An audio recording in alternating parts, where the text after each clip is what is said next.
Hola amigos, ¿cómo están? Les saluda nuevamente Juan Pablo Dardón, acá en su programa Tangente de Cultura. Hoy tenemos un programa bastante especial relacionado al tema de coyuntura y que creo que les va a interesar muchísimo. Hoy vamos a hablar junto con Luisa González Reiche, vamos a hablar acerca de la filosofía de la desinformación. Y creo que en el contexto que estamos viviendo todos es muy acertado el tema, porque quiera que no, hemos sido sujetos y hemos estado expuestos a un montón de bulos, un montón de campañas que tienen que ver con el tema de desinformación política, que es en el contexto que estamos actualmente, pero el tema de la desinformación es mucho más amplio y se convierte ya en un modo de pensamiento y un modo de acercarse hacia el manejo del poder, la información y cómo se puede lograr manejar una audiencia y las distintas masas. Luisa, bienvenida. Gracias, Juan Pablo. ¿Qué tal? Por estar aquí. Gracias por tomar la invitación. Y bueno, pues para los que no conocen a Luisa, pues es una de las, me atrevo a decirlo, una de las pensadoras y una de las que crean pensamiento, ideas y métodos para lograr un pensamiento crítico. Actualmente, pues contanos un poco para presentarte a la audiencia. ¿Qué haces? Sí, claro. Pues yo me formé como artista primero. Recién salida del colegio tuve la oportunidad de salir fuera a estudiar arte. Quería dedicarme al arte y eventualmente a la escritura, pero también descubrí que el arte podía ser una herramienta poderosa dentro de la pedagogía, las prácticas educativas en general. Entonces paré estudiando luego de arte e historia del arte, educación. Y estando estudiando educación me di cuenta que en la manera como nos aproximábamos al país, a su realidad y la manera como suelen importarse herramientas pedagógicas, solía haber siempre una desconexión.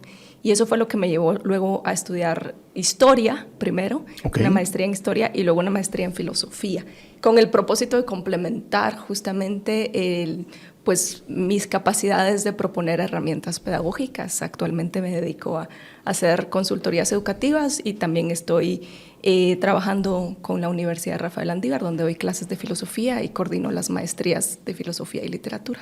Ok, buenísimo. Sí, yo tuve oportunidad de estar contigo en el curso de filosofía, de estos cursos libres que dan en Sofos acerca del tema de filosofía y pues sí, pues domina bastante el tema y justo pues por eso es que estamos acá platicando. Pues bueno, yo creo que Luisa, tienes idea de cuántas campañas o cuánta desinformación te llegó al celular y con qué frecuencia te estuvo llegando. Sí, bueno, creo que tengo la fortuna de no pertenecer a muchos grupos familiares y de aquellas tías que suelen mandar todo tipo de estampitas religiosas a cadenas políticas. Entonces, quizás por ahí yo directamente no fui tan bombardeada, pero sí estoy al tanto y salieron también varias noticias. Un reportaje de Quórum salió hace un par de días, ¿verdad? Donde justamente se mostraba todas esas cadenas tremendas de total manipulación de la información que estaban circulando, ¿verdad? Totalmente, y y estas cadenas tienen una característica, que es decir, se basan en la confianza, ya, es decir, por eso cuando tú hablas de los grupos familiares y los grupos de amigos, pues cuando se forman estos pequeños grupos de discusión hacia lo interno, que son breves foros, en este caso los grupos de WhatsApp, los grupos de Telegram, Signal, lo que sea, se forman estos grupos de confianza en el cual se comparten desde bendiciones, buenos días, desde se necesita sangre para esta persona, se me perdió el Firulais, muchas el cumpleaños de la tía Chochi, hasta decir, señores, el país va a caer en manos del comunismo. Ya, entonces esto se vuelve bastante común, y es una práctica que se ha vuelto bastante aceptada y que tiene de credibilidad sobre quién es el emisor y quién es el receptor y cómo se está replicando todo esto. Es decir, si yo tengo un tío que es bastante querido y venerado en la familia y él envía esta información, pues todos los demás primos y demás tíos y familiares pues lo van a tomar como cierto. Entonces, la desinformación se ha convertido en una lucha donde nos han venido a atacar hacia lo más íntimo que tenemos, que es el núcleo familiar. Sí, también habían unas cadenas que se estaban reproduciendo por medio de maestros y maestras de grado, ¿verdad? Ah, ¿en serio? Justamente se habían organizado para apelar a los padres de familia a través también de un discurso de cuidado y de interés de protección, pues, de la familia y de los niños, ¿no? Yo creo que además de apelar a cierta noción de confianza o a ciertas figuras de autoridad, también son grupos que se insertan en una visión particular de mundo que ya ha sido transmitida y que ya está bastante establecida en buena parte del imaginario, y es como cierto temor y cierta desconfianza, ¿no? Hay una desconfianza política que ya se ha venido cultivando desde hace un montón de tiempo y que nos hace sentir que realmente no tenemos las herramientas para provocar una transformación. Entonces se trata de más bien cuidarnos, protegernos, ¿no? Evitar que la cosa vaya peor, Claro. como armarnos o poner más murallas todavía, ¿no? A una posible desestabilización todavía mayor de aquella a la que ya estamos acostumbrados y acostumbradas. Claro, o sea, básicamente lo que dices es de que si vivimos en una sociedad del miedo, en la cual estamos acostumbrados y es parte del día a día el tener miedo, pues ahora se nos mete que viene un miedo mayor. Uh-huh. Ya, en vez de componer nuestra realidad, lo que estas campañas están apelando es que viene algo peor todavía. Sí, así es. Y me parece bien interesante también pensarlo desde ese sentido de temor y de negatividad, porque es la manera de operar de la política neoliberal, ¿verdad? Del pensamiento neoliberal en general, y creo que del capitalismo contemporáneo o el capitalismo avanzado, ¿no? Donde sí existe aparentemente un interés desde lo que se llama una necropolítica, ¿verdad? Okay. También de llevarnos a pensar de manera catastrófica, casi apocalíptica, ¿no? Uh-huh. Que no es una visión que se aleja de la visión cristiana, por ejemplo, Total. Que está esperando como de una salvación divina, pero ahora estamos esperando una salvación tecnológica, por ejemplo, claro. ¿verdad? Ya sea a través de la mejora de la especie o a través del desarrollo tecnológico o incluso la conquista de otros planetas, ¿no? Y cómo eso podría cambiar en un momento, ¿verdad? Histórico, puntual, nuestra realidad, ¿verdad? Como un vuelco total. Existe, creo yo, todavía ese imaginario, pero está íntimamente ligado a esta visión negativa, de tristeza, diría Spinoza, el filósofo, ¿no? Sí. Lo que le interesa al poder es mantenernos tristes. Total. Esto es muy importante y creo que empata porque hay que aclararlo. Esto no es de este año, esto no es de 2023. Esto, como tú mismo dices, es una cuestión de establishment, es una cuestión de sistema. O sea, esto es sistémico, este miedo que se viene acarreando, y lo cual pues ha derivado en temas como el Brexit, uh-huh. como la elección de Trump, Bolsonaro en Brasil, etcétera, que está apelando hacia una derecha ultra tradicional, ¿verdad? Que está diciendo, miren, el mundo es un monstruo, blindémonos contra él. Y las campañas, de hecho, y lo que tú dices, empata justo con el mensaje, con el metamensaje que recibimos a través de las campañas de desinformación, porque esto a lo pequeño lo estamos viviendo en Guatemala, que básicamente con mis hijos no, ya los valores, ya nos vamos a ser consumidos por esto, y esto pues no tiene mayor sentido en un mundo tan hiperconectado como el que estamos viviendo, ¿no? Sí, eso es bien interesante porque creo que al mismo tiempo de esta suerte de retorno de un pensamiento de derecha, un pensamiento ultraconservador, también hay una suerte de contraataque o una...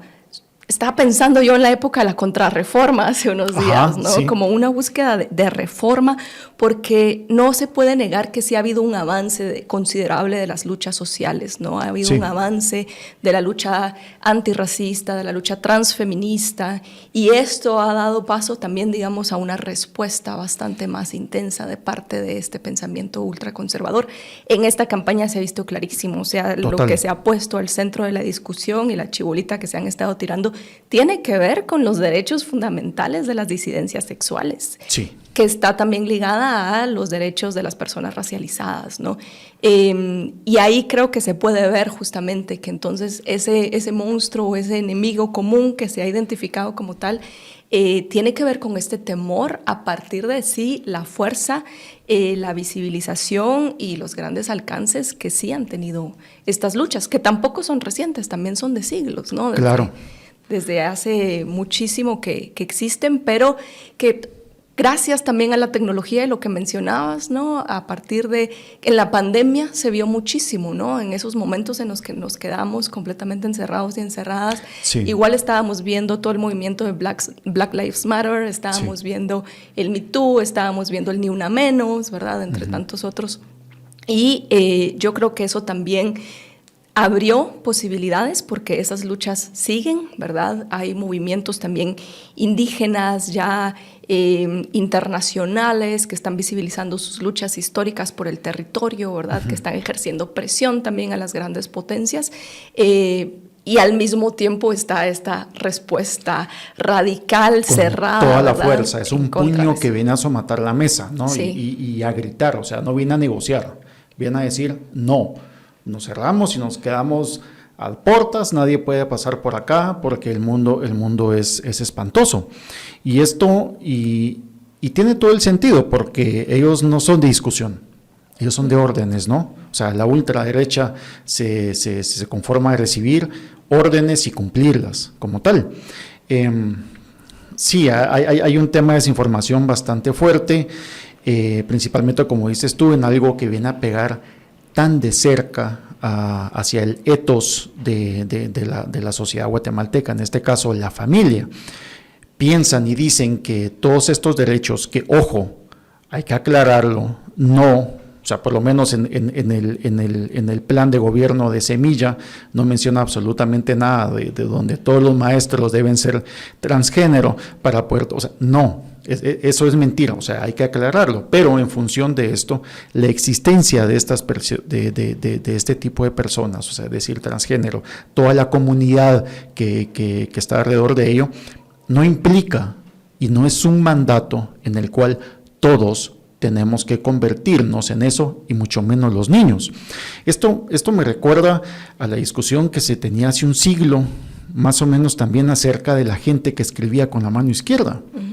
Ya, entonces, si alguien escribe con la mano izquierda, pues era que estaba tocada por el demonio, que venía mala, que iba a ser una persona mala, entonces se le obligaba a escribir con la mano derecha y tenía que convertirse en ambidiestra.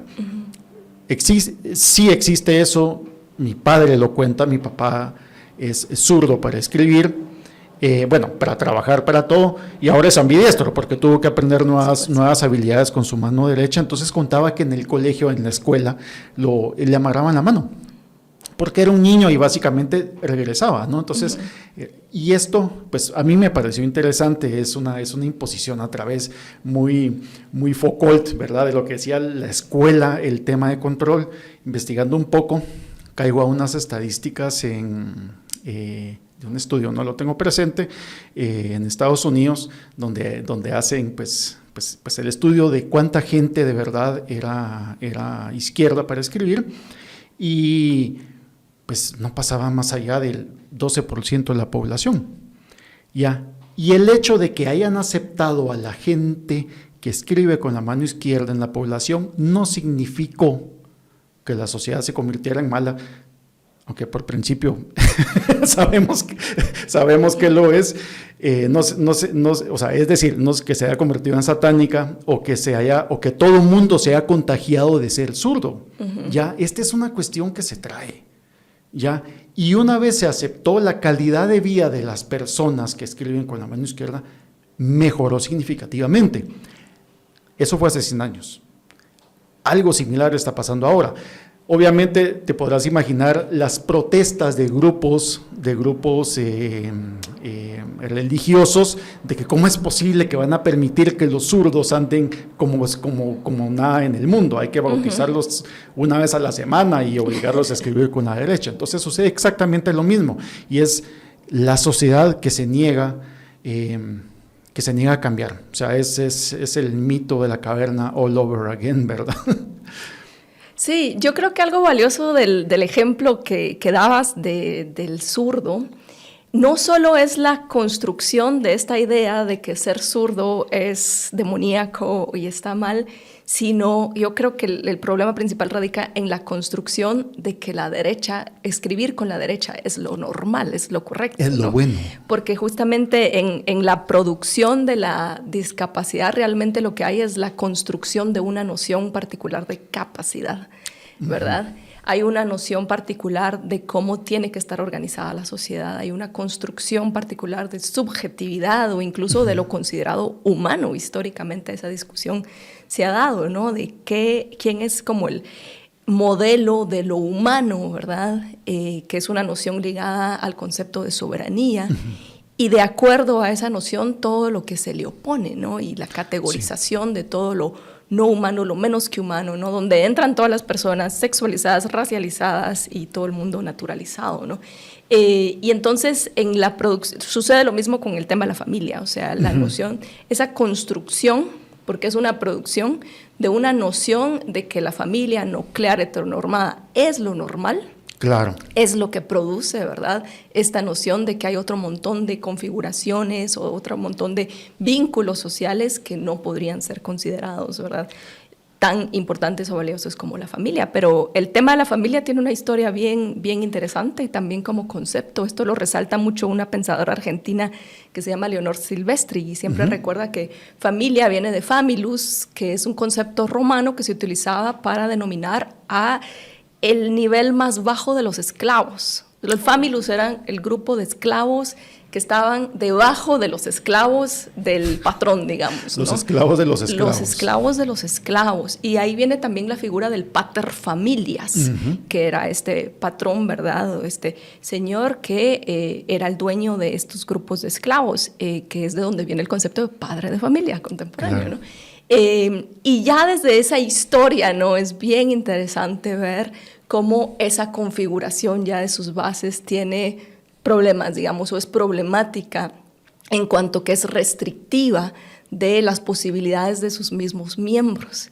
Y bueno, ya mucho después Engels tiene este tratado, ¿verdad?, muy famoso sobre la familia, la propiedad privada y el Estado, donde justamente analiza cómo la configuración familiar, que es muy reciente, ya es moderna, digamos, de esta familia organizada, padre, madre, hijos, se fue dando tal cual en función de la producción capitalista, ¿no? Entonces, claro, es algo bien reciente. Y ya que mencionaste Foucault, el mismo Foucault decía el hombre o el ser humano es una invención bien reciente. Sí.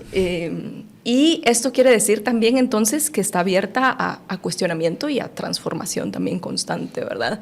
No existe tal cosa como una configuración natural, así como tampoco existiría una forma biológica natural o por norma de escribir con la mano derecha, ¿verdad? Total. La escritura es un buen ejemplo porque tampoco evolutivamente la capacidad de escribir fue desarrollada en nosotros. Es una adquisición ya cultural, ¿verdad? Cultural, sí. Te podrás imaginar lo que esta gente pensaría cuando en el Egipto antiguo o los mayas o los aztecas escribían con las dos manos, ¿no? Ya estaban armando, o sea, es un rompimiento, es como tú mismo dices, es una construcción cultural que responde a su tiempo, a lo que estamos viviendo, y justo por eso volvemos nuevamente al tema de la desinformación, donde cual la mayoría de esta desinformación empata directamente con la información de campaña de la UNE, en este caso para la segunda vuelta. A mí me sorprendió muchísimo que el plan de gobierno y la campaña de ellos parte de la negación. No es una propuesta, es una negación. Total. Ya, entonces a partir de eso están encuadrando literalmente cómo es que debe funcionar la cultura, el Estado y la familia guatemalteca. O sea, por lo tanto, todo lo que está fuera de eso es penado, moral y próximamente penalmente, ¿no? Sí, que no es tan reciente, ¿verdad? La tendencia del negacionismo. Sí. Existe un negacionismo en muchos sentidos. El negacionismo del calentamiento global, ¿verdad? Ahora total. ya denominado ebullición global, La ebullición ya estamos global. un poco más adelante. Pero también hay un negacionismo del género, ¿verdad? Como Sí. construcción o como producción social, como mencionábamos, ¿verdad? Y hay un negacionismo también de la diversidad en general, ¿verdad? Y de la realidad como una dinámica en constante transformación. El libro más reciente de Paul Preciado, que se llama Disforia Mundi, tiene un análisis bien interesante justamente sobre todas esas tendencias negacionistas y cómo también se exacerbaron durante la pandemia y también por Trump principalmente, Claro. ¿verdad? Cómo esos movimientos alrededor de la supremacía blanca van a ser clave justamente para impulsar todas estas visiones negacionistas en todos estos sentidos que mencionas, y que es bien curioso verlos replicados ahora por la UNE, ¿verdad? Que Sí. pues obviamente ha ido jugando según su conveniencia en los bandos que le conviene, pero que sí vienen también creo, de esa actitud de refuerzo, ¿verdad? En respuesta a estos avances que sí existen de las luchas, porque creo que también es interesante y relevante resaltar que de todas maneras sigue habiendo aperturas, siguen abriéndose grietas de posibilidad, ya ni siquiera solo al margen, ¿verdad? Sino también como parte de esa misma dinámica de imposición y de regeneración que se está dando. Pues si lo vemos de esta manera, al final de cuentas, los grupos conservadores y la ideología ultraconservadora es la eterna perdedora. Ya, hacen mucha bulla, pero siempre pierden. Porque si ellos no estuvieran ganando, estaríamos en la Edad Media. Ya, o sea, si ellos seguirían ganando, estaríamos en la Edad Media. Ya, o sea, los ultraconservadores van perdiendo día con día, van perdiendo. Y eso obviamente lo saben, lo sienten, lo perciben, lo huelen y se dan cuenta a través del mundo hiperconectado que todo está cambiando. Y eso causa demasiado pavor, ya, y causa demasiado miedo. Entonces, nuevamente, mamá de los pollitos, vénganse todos acá, debajo de mi ala. Pero el mundo sigue avanzando y van a seguir perdiendo. O sea, esto así es lastimosamente, señores ultraconservadores. Ustedes son eternos perdedores, ¿ya? Porque de lo contrario estaríamos, nuevamente te digo, estaríamos metidos en la revolución industrial inglesa y estaríamos con los niños que seguirían trabajando jornadas, estarían todos los mineros metidos 18 horas bajo tierra. No, o sea, el mundo sigue avanzando. No estoy diciendo, como dicen por ahí las campañas, de pongan las armas y ríndanse, ¿no? O sea, es de lograr un consenso. Ya, porque de igual manera también, si el mundo fuera y cambiara de la noche a la mañana, como muchos ultraprogresistas esperan también, pues no funcionaría. Ya, o sea, este es un diálogo que se debe ir manteniendo, de juego de poder, de pura sucesión. O sea, yo entrego, negocio y vamos avanzando como humanidad. Ya, pero es imposible pararnos como sugieren los ultraconservadores, y también es imposible llegar a Marte en este momento en aspectos sociales, como también muchos grupos progresistas, ultraprogresistas, pues lo requieren, ¿no? Sí, es interesante esta visión, ¿no? Bueno, de entrada, ser conservador significa eso, ¿no? Querer conservar cierto orden. Sí. Y siempre que hay un orden, hay una imposición. Claro. Esa es la cuestión, ¿verdad? Si querés que haya un orden, quiere decir que hay jerarquía, quiere decir que hay una imposición de poder, ¿verdad? Quiere decir que hay una fuerza que se impone sobre otras formas de existencia, otro montón de entes y materialidades. Pero al mismo tiempo es interesante pensar que el poder no sencillamente opera, digamos, en una forma única y ya establecida de imposición de un orden que se vuelve fijo y permanente, ¿no? Marx ahí tal vez no la tuvo tan clara, ¿no? Con esta idea de que se requería de un movimiento que se se colocara, digamos, como opuesto al orden previo, ¿verdad?, de lo transformar radicalmente en un movimiento dialéctico. Deleuze y Guattari desarrollan un análisis mucho más interesante y quizás más certero sobre el capitalismo, y es que el capitalismo es dinámico. Claro. El capitalismo se mueve, el capitalismo se adapta, el capitalismo se apropia de los discursos, de las luchas sociales y los vuelve estrategias de marketing. Y eso es algo que está tenemos la bandera todos los junios, ¿no? Totalmente, sí. Bueno, ahora hay un feminismo neoliberal también, ¿verdad? Hay luchas ecológicas que también son racistas y se vuelven también ya parte de la campaña de las grandes corporaciones y los grandes sistemas capitalistas, ¿no?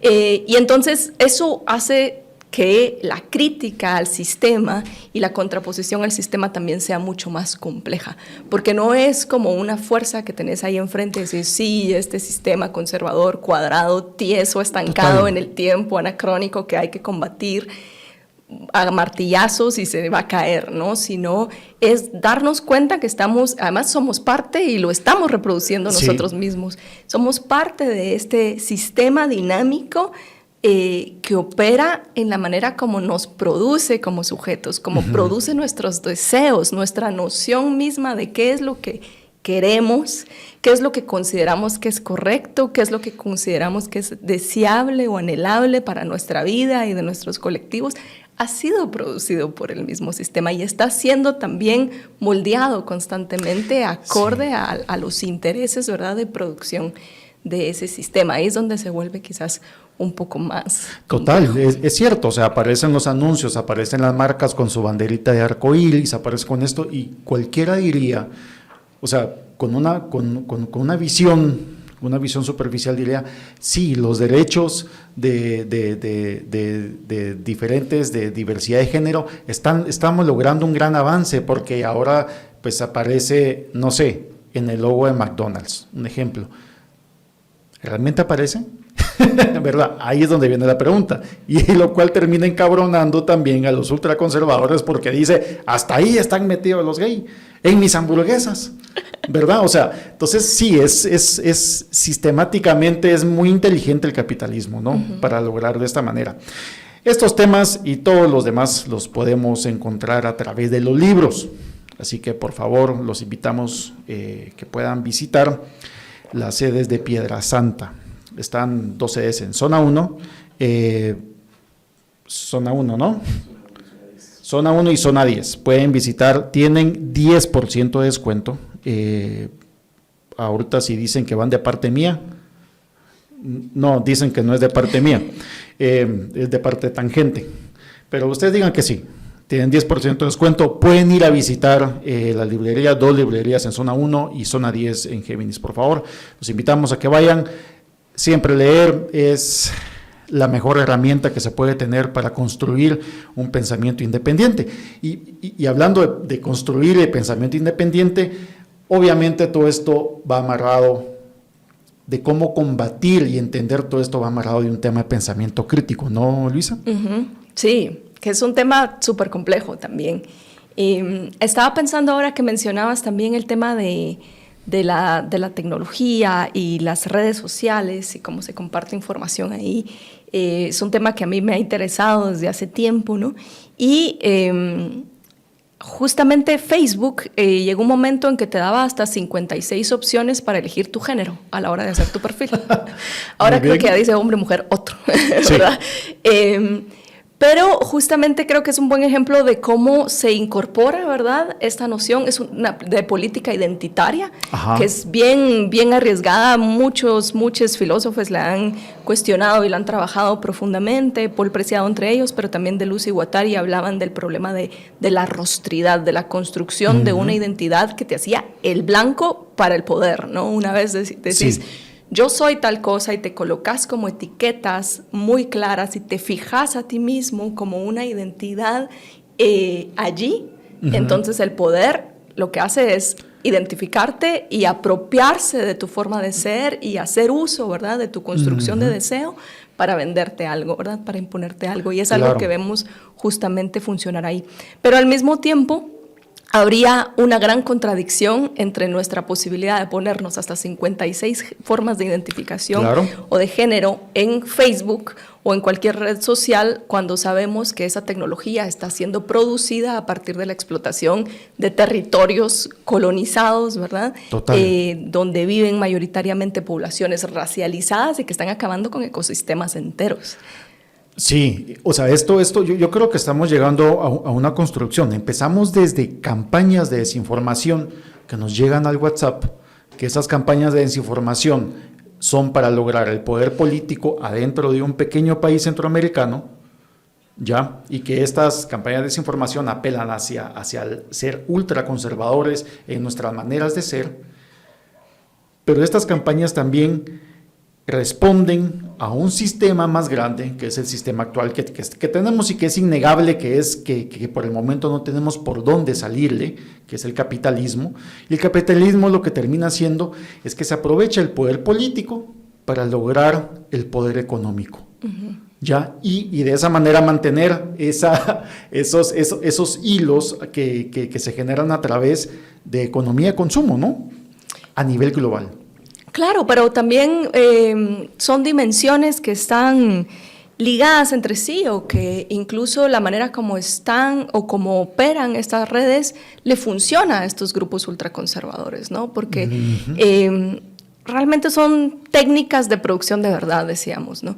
Te posibilitan moldear la realidad acorde a tus intereses. Es como están diseñados estos sistemas, cómo operan sus algoritmos. Sí. Lo que les interesa es venderte contenido, no transmitir información. Eso es algo que hay que recordar siempre. La función de las redes no es que se transmita información, no es que nos comuniquemos de manera ordenada, ¿verdad? Y clara, sino es vendernos algo, a partir también de vender nuestra información personal a esas grandes empresas y corporaciones que luego te quieren vender algo de vuelta. Creo que es un hallazgo muy importante es decir, las redes sociales definitivamente, por muchos medios de comunicación que existan, por muchos pensadores independientes, por muchos periodistas, escritores, artistas, al final de cuentas lo que venden es contenido, no es información. O sea, es decir, adentro del contenido cabe la información, la desinformación, las campañas negras, la misinformación, o sea, teorías conspirativas, todo es contenido, y si es contenido vende, va a haber un mercado para tal. Y creo que dices algo muy importante al momento de que Facebook también te da las 56 opciones para definirte como en tu género, también es una manera, o sea, Facebook es un ejemplo de cómo funciona el sistema, ¿no? Entonces es una manera de circunscribirte en algo y es fácil atacar a eso. Y por eso es de que la idea conservadora de que no asumirse y ser vocal como alguien gay, por ejemplo, porque inmediatamente se vuelve blanco de ataque. Ya, entonces es decir, mejor quédate calladito, y todo el mundo sabemos de la cantidad de personas pues homosexuales y lesbianas que trabajan para el poder, pero que son callados, ¿verdad? Ese es el gay aceptado, ya es el que no es loca. ¿Verdad? Es el que no es vocal de eso, es el que no exige derechos. Sí, es un poco el calladita te ves más bonita, ¿no? Total. Y eso es lo que justamente destantea a este sistema, pero ves que incluso a nivel de redes, cuando te aparecen los contenidos acorde a cómo el algoritmo entiende tus intereses, sí, ¿verdad? Eso definitivamente es así. Quienes vemos Tangente tenemos ya una suerte de interés previo en informarnos y en seguir, ¿verdad?, las discusiones que se dan en Tangente, pero hay muchísima gente a la que le vendría de perlas a enterarse de la información que se comparte, a la que no le llega o no le aparece, sí, o si es que asoma por ahí, ¿verdad?, ya es de una perspectiva de antagonismo, ¿verdad?, ya es desde la perspectiva de pues sacar la espada y el escudo y contraatacar de alguna manera, ¿no? Y eso tiene que ver precisamente con cómo ya está diseñada esa función de cómo se manejan los contenidos a nivel de redes sociales, ¿verdad? Y ahora incluso con la inteligencia artificial y el chat GPT, ¿no? Que sí, justamente también lo que sucede ahí es que hay un algoritmo que ha sido diseñado, luego si hay un proceso de machine learning, es decir, hay una suerte de autopoiesis, dicen, o de aprendizaje, ¿verdad? Propio que se va dando en la máquina, pero ese aprendizaje se da a partir de esa programación inicial. Exacto. Que un ser humano, probablemente blanco, europeo, con propiedad privada, parte de una familia heterosexual o heteronormada, hizo.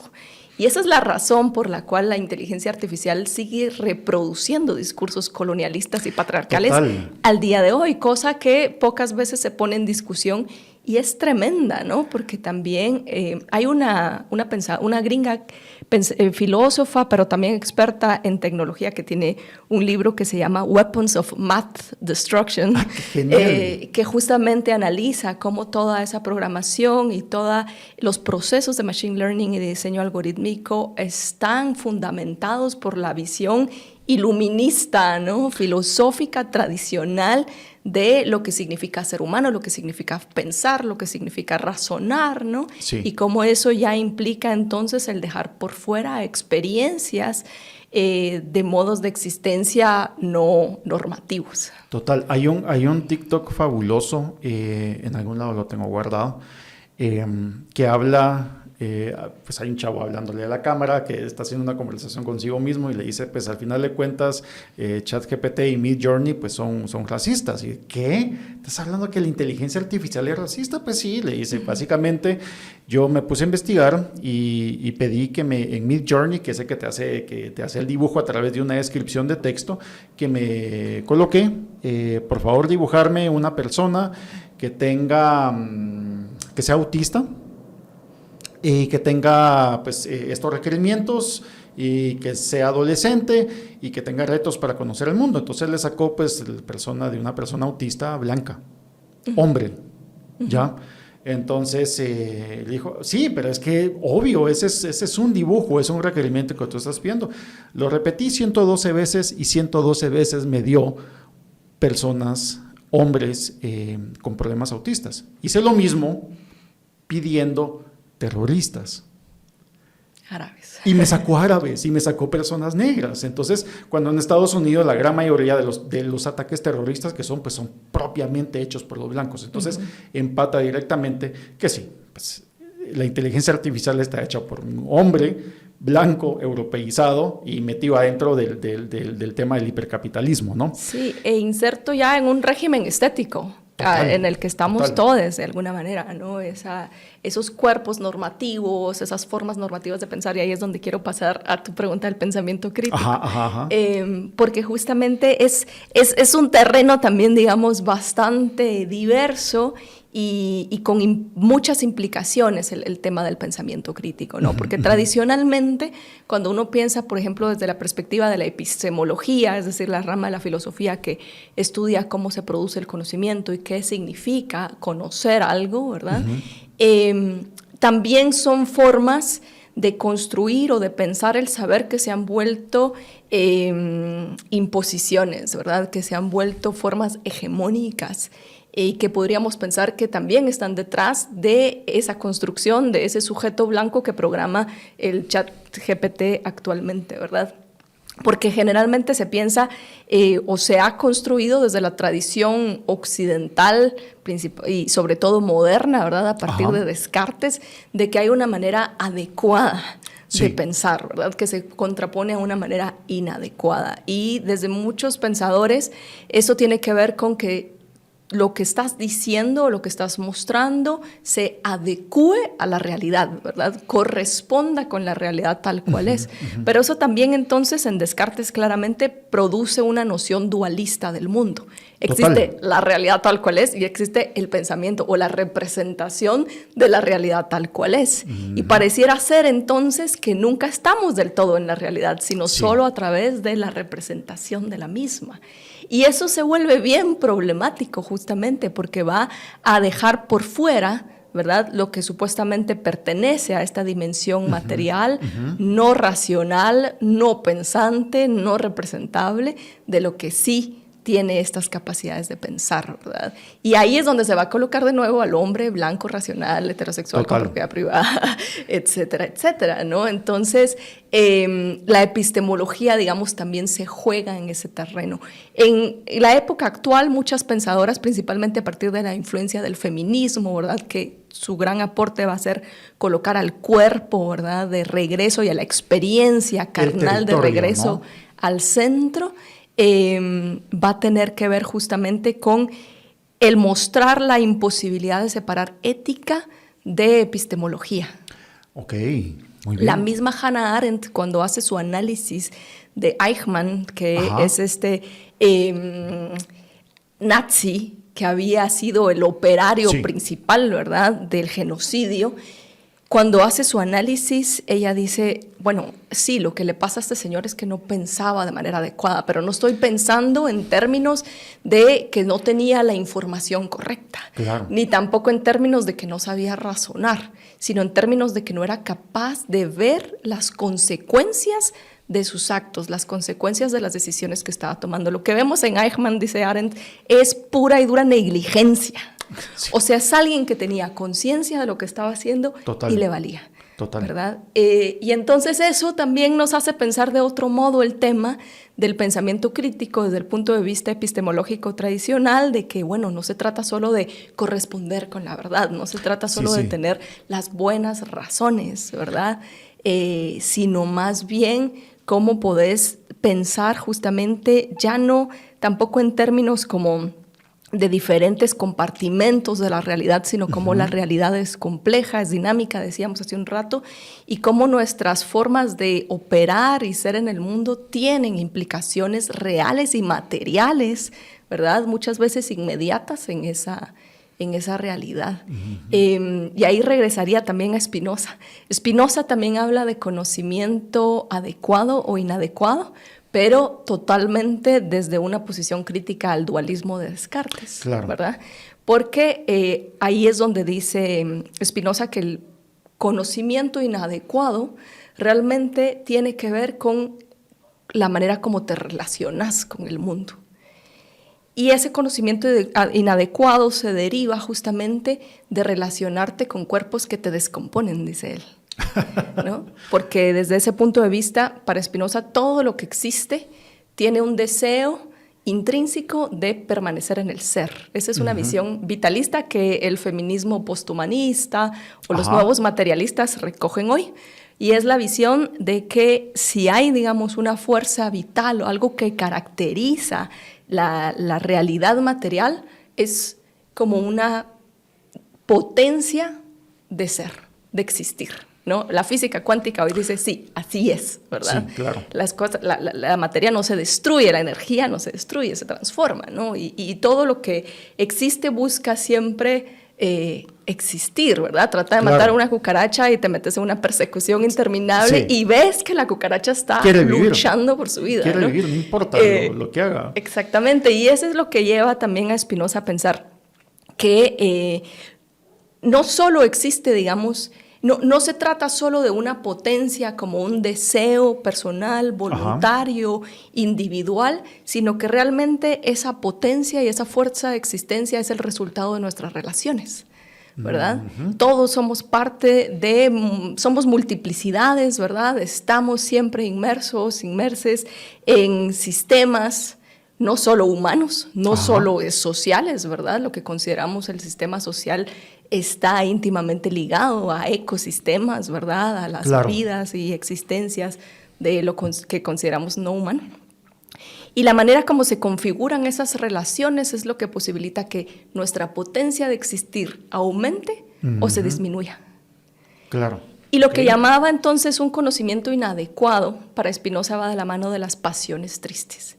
Y lo que sucede es que cuando tu relación con otros cuerpos son cualquier forma de existencia en Spinoza. Tu relación con otros cuerpos, digamos, te alimentas con algo que es dañino para tu cuerpo, ¿verdad? Eso te descompone y te produce tristeza. que en Spinoza no es solo estoy triste, Sí, estoy no, de no, bajón, estoy de malas pulgas, sino es realmente disminución de tu potencia, es disminución de tu capacidad de actuar en el mundo. Eso es lo que De sucede. actuar, de responder, de ser, ¿verdad? Y entonces si pensás en un discurso necropolítico, en un discurso conservador, en un discurso que está completamente en contra, ¿verdad?, de todas las posibilidades de existencia diversa, lo que se está produciendo justamente es un estado permanente de tristeza en este sentido, ¿verdad?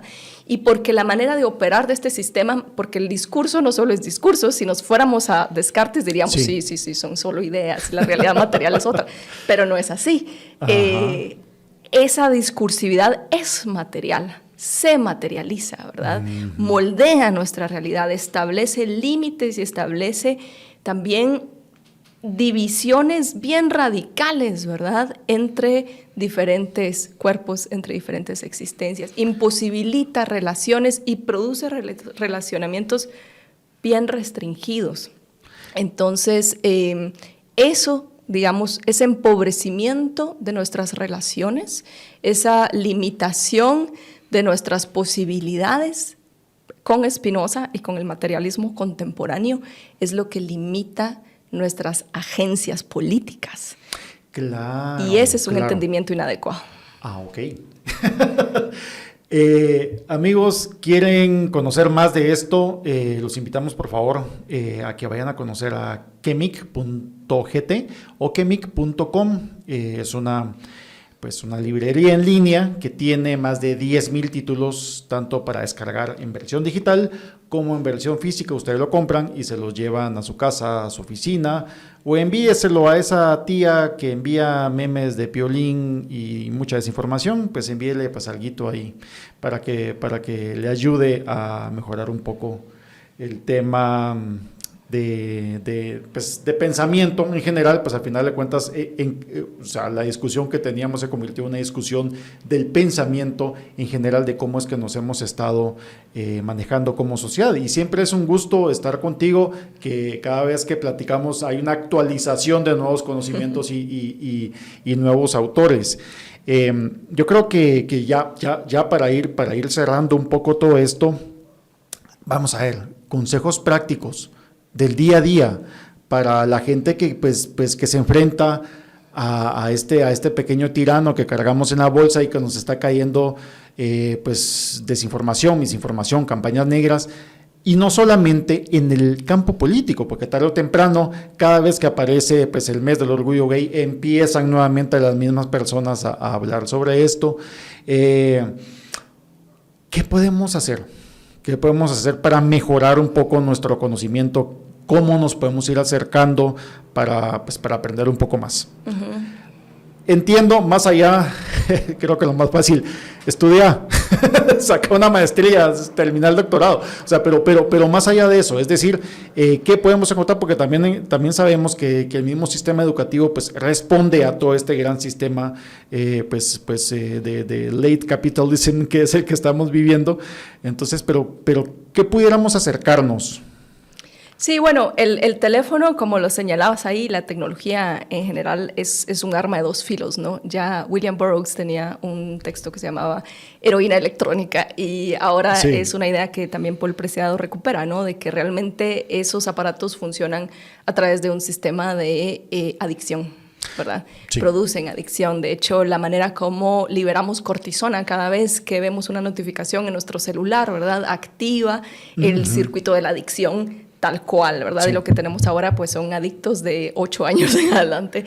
Wow. Y eso es un tema también bien particular, porque problematizaría, yo creo que también, más allá de seleccionar el contenido que viene dentro del celular, ¿verdad?, o de informarte de manera más efectiva o eficiente dentro del celular, también se requeriría de seguir indagando y seguir desarrollando una crítica a cómo también tu relación con este aparatito se inserta dentro de una lógica de poder particular y de hecho lo refuerza, ¿no? La batería de ese celular está hecha, ¿verdad?, con minerales extraídos de territorios que están siendo violentamente, ¿verdad?, atacados y defendidos por poblaciones indígenas. El caso de Níger, de lo que está sucediendo en estos momentos en África es... Pero esto nos da para otro programa gigante. Perdón, pues sí. Sí. Pero luego también no se trata de quedarnos, digamos, con esta sensación, ¿no? Tampoco, porque ahí estaríamos entrando otra vez en la necropolítica, de que terminen el programa diciendo, sí, todo es pasión triste, yo estoy triste, de hecho... Espinocianos.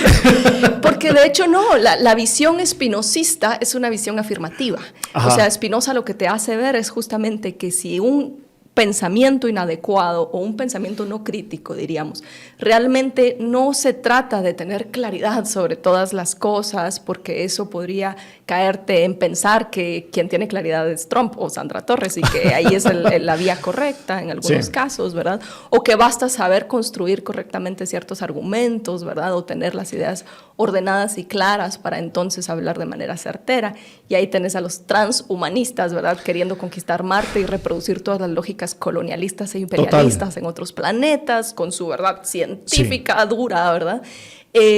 Sino más bien pensar que tiene que ver con cómo nos relacionamos y cómo esas relaciones aumentan o limitan nuestras capacidades de operar en el mundo, que es algo que tiene que ver directamente con la agencia política. Ajá. Y yo creo que es algo lindo que vimos ahorita, o sea, que Semilla, el movimiento Semilla, muy criticable en muchos sentidos también, sin duda, ¿verdad? Sí, así es. Visibilizó una grieta bien interesante y es esa alegría. Total. No quiero usar la palabra esperanza que se ha usado tanto. Spinoza decía que esperanza es una pasión triste.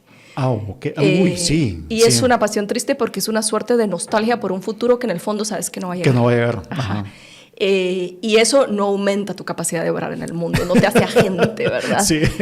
No enriquece tus relacionamientos y la potencia de transformación que podría salir de esos relacionamientos. Pero esa alegría que sí hemos visto, ¿verdad? Esas pancartas frente al Ministerio Público que decían, nos pueden quitar todo, pero no la alegría. No la alegría, decían, ¿no? Y cosa que se vio en el cierre ayer, ¿no? Sí, se vio ayer esa asistencia multitudinaria, esa fiesta, ¿verdad? Ya también antes las piñatas, las mujeres tejedoras que fueron... Total, muy fuerte. Hay una producción ahí de pasiones alegres, diría Spinoza, y estas pasiones alegres tienen que ver justamente con el aumento de nuestra potencia, de nuestro deseo de existir, de nuestro deseo de seguir perseverando, y eso es lo que va a producir nuestra capacidad de transformar, de agenciar, entendido, digamos, como la producción colectiva, ¿verdad?, de posibilidades y de aumento de horizontes. Y es interesante pensar entonces como un pensamiento crítico siempre tiene que ser creativo y siempre tiene que estar nutrido por una visión afirmativa, por una visión vitalista, por un deseo de ser y de potenciar. Vamos hacia acá. Y no solo a pesar de, sino porque comprendemos cómo opera el poder sobre nosotros, porque estamos entendiendo cómo hemos sido subjetivados, subjetivadas dentro de las lógicas de este sistema, cómo este sistema ha interrumpido nuestras posibilidades de relación con todo lo que hay. Entonces sabemos de dónde sacar fuerza para configurarnos de otras maneras, ¿verdad? Requiere mucha imaginación, requiere mucha creatividad, requiere mucha fabulación especulativa, diría Donna Haraway, ¿verdad? Para imaginar también otros mundos. Pero luego también reconocer que hay otro montón de colectividades, por ejemplo, las comunidades indígenas, que llevan 500 años produciendo alternativas, ¿verdad? Y cultivando otras maneras de persistir y de existir a pesar de el capitalismo, a pesar, ¿verdad?, de la lógica colonial. También existen otras especies en peligro de extinción que se han ido adaptando. Hay especies también que relacionamientos multiespecie, ¿verdad?, que existen justamente en función de la regeneración y la rehabilitación.